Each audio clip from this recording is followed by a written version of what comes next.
नमस्कार दोस्तों, आप सभी का स्वागत है चार्ट मोजो के यूडी एनालिसिस में। और आज के दिन हमने एक गैप अप देखा और गैप अप के बाद हमें वन वे सेलिंग दिखाई दी। अब आज के मार्केट से मेरा एक्सपेक्टेशन था, क्योंकि हम 750 को एक बार ब्रीच करे थे। मैं एक बार छोटे टाइम फ्रेम में जाता हूँ, 15 मिनट टाइम फ्रेम। यहाँ पे हम देख सकते हैं 750 के एक बार हमने ब्रीच किया, उसके बाद फॉल आया। बट जब ये रिवर्सल आया तो आई वॉज एक्सपेक्टिंग कि चलो आज हमें एक रिवर्सल देखने मिले, क्योंकि हमारे जो स्टडी थी, चार्ट स्टडी, वो भी एक अपसाइड रिवर्सल के हिसाब से हम देख रहे थे। और मैं ये एक्सपेक्ट कर रहा था, वापस से एक बार मैं पहले डेली चार्ट पे चले जाता हूँ। मैं एक्सपेक्ट कर रहा था कि अपसाइड में एटलीस्ट 800 825 तक के लेवल दिखने चाहिए। एंड हमने ये देखा कि फिर एक वन वे फॉल आया। ठीक है, अब कल एक लेवल हम इसलिए डिस्कस करते हैं, कैंडल का लो इंपॉर्टेंट था। 19550 के ब्रीच के बाद एटलीस्ट वहाँ पे हमने 19500 आते हुए देखा, जो कि एक लेवल डिस्कस कर रहे थे हम। उसके बाद 450 का एक लेवल था। अब दोस्तों, आने वाले सेशन के लिए जो 450 का लेवल है, ओके, वो हम रखेंगे। तो डेफिनेटली आज के कैंडल का लो इंपॉर्टेंट हो जाएगा। और थोड़ी वॉलेटिलिटी बढ़ रही है, अब हमें क्लियर दिखाई दे रहा है। अगर आप कैंडल्स को देखोगे, अब ये पिछले दिन की कैंडल नीचे से काफ़ी क्विक अपसाइड मूव, आज गैप अप के बाद बहुत ज़्यादा हमें एक डाउनसाइड की मूव देखने मिली। तो चॉपीनेस बढ़ना स्टार्ट हो जाएगा अभी, और ये मूव्स आएंगे जहाँ पे काफ़ी सारी पोजीशन विप्सॉ हो जाएगी। ठीक है, अब यहाँ पे जो 19485 का लेवल है ये इंपॉर्टेंट है। ओके, 19485 के नीचे अगर मार्केट जाता है तो आपको फर्स्ट 450 का जो लेवल है, आई थिंक वो और शिफ्ट हो जाएगा नीचे। ठीक है, तो 19400 का एक आप बना सकते हैं व्यू पॉइंट, और 19350 में ये दो लेवल के हिसाब से अगर ये ब्रीच होता है तो एक बार प्लान कर सकता हूँ ऑन द हायर साइड। अब देखो दोस्तों, आज एक्सपायरी भी थी। ठीक है, और रेंज काफ़ी छोटी हो रही थी। ठीक है, उसके बाद आज एक बड़ी मूव मिली है दोस्तों ऑन द हायर साइड। अभी कैंडल काफ़ी बड़ी है। ठीक है, तो ऑन द हायर साइड अगर हमें कोई लेवल निकालना होगा, इंपॉर्टेंट लेवल, तो अब वो 19650 बन के आएगा। अगर इस लेवल के ऊपर जाता है तो हम एक व्यू बना सकते हैं, ओके, टिल 19700 एंड 19750। ये दो लेवल के हिसाब से एक बार मैं प्लान करूंगा। अभी डाउ का जो सेशन था कल का इंटरेस्टिंग था, क्योंकि वहाँ पे और हमें मंदी देखने मिली। ओके, तो पहले बैंक निफ्टी पे एक बार डिस्कस करते हैं, और फिर मैं थोड़ा मार्केट के बारे में भी, मैं आपको जो अभी जिस हिसाब से मार्केट का रिजाइम शिफ्ट हो रहा है उसके बारे में भी डिस्कस करेंगे। फिर निफ्टी बैंक अगर मैं चार्ट देखता हूँ तो निफ्टी के सामने रिलेटिवली स्ट्रॉन्ग था। हम बैंकिंग की भी बात कर रहे थे, और हमारे काउंटर्स जो हम स्टडी कर रहे थे that also belong to the banking and finance sector. ठीक है, अब इसमें क्या हमें देखने मिला, कल का जो स्विंग था जहाँ से मार्केट घुमा था, निफ्टी भी कल जहाँ से घुमा था कि नीचे क्लोजिंग दिया निफ्टी ने। बैंक के अंदर अगर आप देखोगे तो कल की जो लोएस्ट पॉइंट थी उसके नीचे नहीं गया, विच मीन्स जो सेलिंग आई है वो दूसरे हैवी सेक्टर से आई है। ठीक है, अभी बैंक्स हमें डेफिनेटली स्ट्रॉन्ग दिखाई देते हैं, खासकर पीएसयू बैंक्स अगर हम वो एक बास्केट देखते हैं तो। बट अगर सेलिंग बढ़ती है मार्केट में तो सारे ही हैवी जो बैंक्स हैं बैंक निफ्टी के अंदर, दोज आर प्राइवेट बैंक, तो उस वजह से नीचे जा सकते हैं।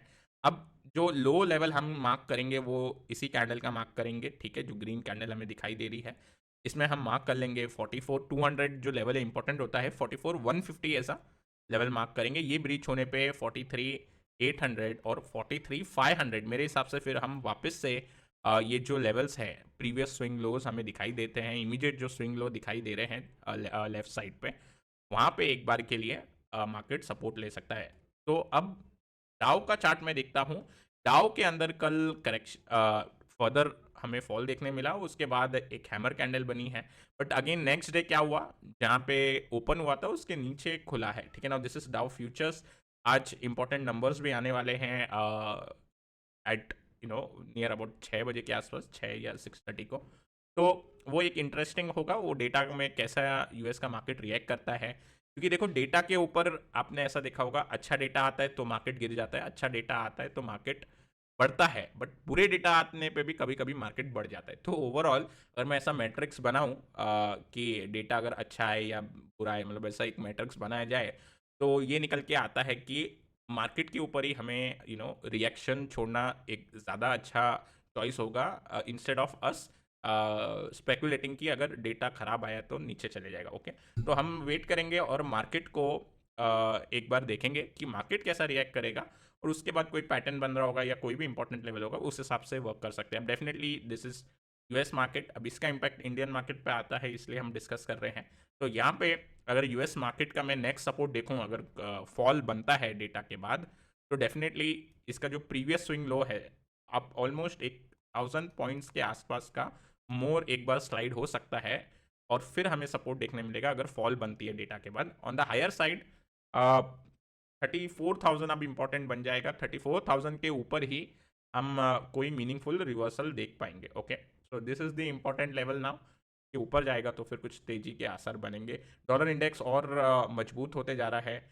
अगर हम देखें तो आज फिलहाल फॉल है, कल के ट्रेडिंग सेशन में काफ़ी स्ट्रांग हो गया था डॉलर इंडेक्स। और ब्रेंट का अगर मैं चार्ट देखूँ तो ब्रेंट के अंदर भी एक अटेम्प्ट था। Okay, now let us see how all this thing will react. But जो एक मोटा मोटी सिग्नल निकल के आ रहा है वो थोड़ा कॉशियस ही रहने का है। ओके, अभी हमने थोड़े काउंटर डिस्कस किए थे, उस पर जाने से पहले अच्छा चलो पहले काउंटर ही चले जाते हैं। पहला था हाँ, एक पुराने काउंटर्स पे थोड़ा ओवरव्यू करते हैं। ग्रैन्युअल्स कल मैंने बताया नहीं था ये, बट उससे आप ऑलमोस्ट ये देखिए, यस प्रीवियस ट्रेडिंग सेशन जो था उसके अंदर हमें ब्रेकआउट मिल गया था। इंट्राडे में अच्छा किया था, बट पोजिशनली अभी जो लेवल आते हैं वो इस कैंडल के लो के इंपॉर्टेंट आते हैं। ठीक है, अब नेक्स्ट मंथली एक्सपायरी में जाएगा, let us see how it goes. But overall broader market का इंपैक्ट काउंटर पे काफी आता है। ओके, ये चीज हमें ध्यान रखनी है कि पूरा ही मार्केट मंदी में चले जाए, फॉरेन मार्केट्स भी एकदम मंदी में चले जाए तो सारे काउंटर पे इंपैक्ट आएगा। अब ऐसे ही आईडीएफसी फर्स्ट हम डिस्कस कर रहे थे, उसमें रिवर्सल का भी कंफर्मेशन था। आज काउंटर ट्राई भी किया फर्दर ऊपर जाने के लिए, बट ये वापस से नीचे आ गया। ओके, और अब ये चॉपीनेस भी हो सकता है। सो ये जो स्टडी था पोजिशनल व्यू पॉइंट से सही नहीं गया। ओके, खासकर मार्केट का एनवायरनमेंट भी चॉपी है, बट इंट्राडे में ये अच्छा वर्क किया था। ठीक है, अभी पीवीआर जो हमने डिस्कस किया था, ओके नाउ सी पीवीआर के अंदर ब्रेकडाउन के जो लेवल हैं वो अभी भी आने बाकी है, तो मैं इसे काउंटर को वॉच लिस्ट पे रखूंगा। आईसीआईसी एक जो डिस्कस किया था एक डाउन साइड वाला। ओके, तो इसके अंदर हमने क्या देखा, ट्रिगर हुआ प्रीवियस ट्रेडिंग सेशन में और आज फर्दर ये अपनी जर्नी स्टार्ट कर दिया नीचे जाने की विद वॉल्यूम ऑल्सो। तो एक यहाँ पे एक अच्छी डाउन मूव दिखाई दे रही है। ठीक है, अब इसके अलावा कल जो काउंटर हम देख रहे थे वो था आरबीएल बैंक। अब आरबीएल बैंक ब्रेकआउट के जो लेवल थे वो डेफिनेटली ये रहेंगे, लेकिन क्योंकि एक ओवरहेड रेजिस्टेंस था तो इसीलिए हमने 251 का लेवल मार्क किया था, तो वहां तक ये ट्रिगर पॉइंट पहुंचा ही नहीं। अब let us see how it go, इसको भी हम रखेंगे, व्यू करेंगे आगे जब ये लेवल ब्रीच होगा तो इसमें कोई इंपैक्ट नहीं। ओके, और एबी कैपिटल के अंदर भी रिवर्सल का जो लेवल था इंपॉर्टेंट, उसके ऊपर भी ये काउंटर नहीं गया था। तो मोटा मोटी दोनों काउंटर के अंदर ट्रिगर लेवल नहीं हुए। ठीक है, इसका मतलब there was nothing to do. ठीक है, अब ये वापस नीचे आ गया, हम इस लेवल को मार्क करके रखेंगे, जब भी ये ऊपर जाएगा फिर रिव्यू कर सकते हैं कि कैसा परफॉर्म किया या क्या आगे पैटर्न बनेंगे। अब दोस्तों मैंने थोड़े और पीछे के काउंटर और इसलिए दिखाए क्योंकि आपको ये समझना पड़ेगा कि जैसे अपसाइड और डाउन साइड, क्योंकि मार्केट अगर वीक होता है तो पीवीआर आइनॉक्स जैसे डिस्कस कर रहे थे, अगर ये ब्रेकडाउन लेवल ट्रिगर करेगा तो इसकी प्रोबेबिलिटी बढ़ जाएगी नीचे के साइड जाने की। एक तो पैटर्न का सपोर्ट मिलेगा प्लस ब्रॉडर मार्केट का सपोर्ट मिलेगा। वैसे आईसीआईसी के अंदर नीचे ब्रेकडाउन हो गया, ब्रॉडर मार्केट का भी सपोर्ट मिलेगा। अच्छा, इस बीच जो रिवर्सल थे वो फेल हो गए। ठीक है, ये वाला एक रिवर्सल फेल हो गया आईडीएफसी फर्स्ट का। ओके, अब ये 2 बार इसके अंदर हमने व्यू बनाया है और इसके अंदर प्रॉपरली ये फंक्शन नहीं कर रहा, अब इसे हम डिस्कार्ड कर देंगे फॉर 2 to 3 मंथ्स। ठीक है, जब तक या फिर कोई पैटर्न नहीं बनता स्ट्रॉन्ग पैटर्न, जब तक इसको डिस्कार्ड कर देंगे हम। अब आने वाले जो काउंटर है उसकी डिस्कशन करेंगे, और ये जो टाइम पीरियड होता है दोस्तों जहाँ पे एक अप ट्रेंड और एक डाउन ट्रेंड, ओके, ये दोनों ही ट्रेंड एक बार आपको समझ में आ जाए कि ठीक है अब मार्केट ब्रॉडर अप ट्रेंड में चल रहा है या ब्रॉडर डाउन ट्रेंड में चल रहा है, तो आपके लिए आसानी हो जाती है वर्क करने के लिए। बट अभी के मार्केट में जैसा हम देख रहे हैं कि मैक्रो खराब आता है, डेटा बेकार होता है, बट निफ्टी थोड़ा अच्छा परफॉर्म करने की कोशिश करता है, तो चॉपीनेस हो रहा है।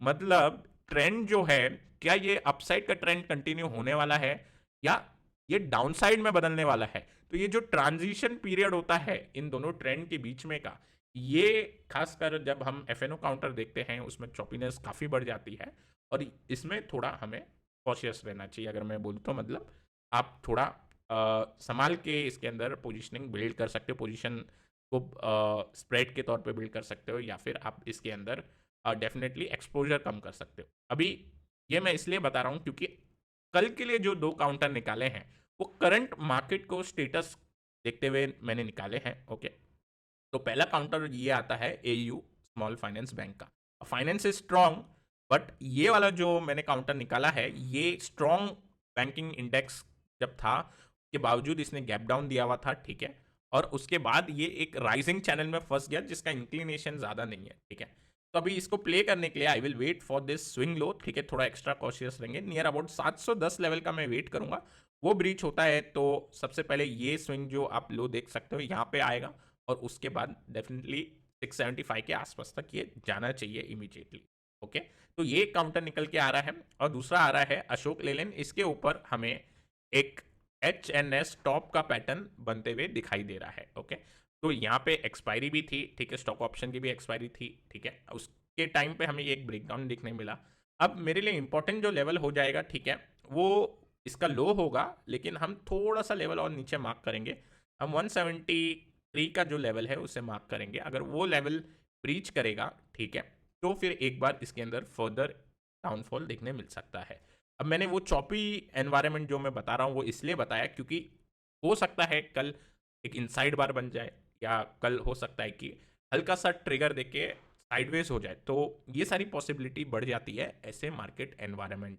ओके, तो ये चीज़ का ध्यान रखेंगे। मैं आशा करता हूँ आपको ये वीडियो पसंद आया होगा, अगर पसंद आए तो ज़रूर लाइक करें, अगर नए हैं हमारे चैनल पे तो ज़रूर सब्सक्राइब करें। Till then take care, we will meet you in the next video.